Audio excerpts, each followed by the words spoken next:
anh thêm buồn. Nhìn em bên người ấy vui rất nhiều. Dù anh nơi xa xôi và nhìn thấy người mỗi ngày, mà đâu thể nói lời yêu đến em. Vì thời gian qua chúng ta là bạn. Tại vì sao anh yêu em, tại vì sao anh nhớ em, người có biết cứ mỗi đêm anh mơ về em.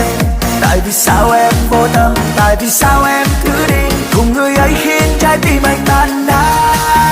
Chờ đợi em trong cô đơn, chờ đợi em như thế thôi. Dù anh biết có lẽ đó chỉ là hoang đường, chỉ cần thấy em đang vui và hạnh phúc bên ai kia, thì điều đó đối với anh sẽ là lý do.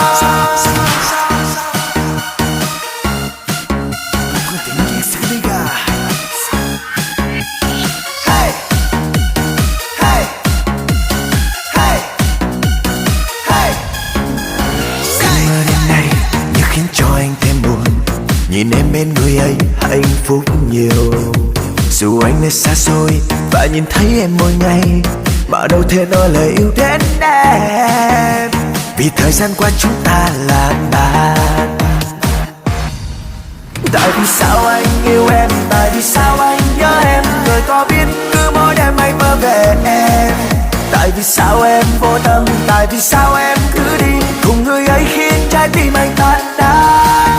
Chờ đợi em trong cô đơn, chờ đợi em như thế thôi. Dù anh biết có lẽ đó chỉ là hoang đường, chỉ cần thấy em đang vui và hạnh phúc bên ai kia, thì điều đó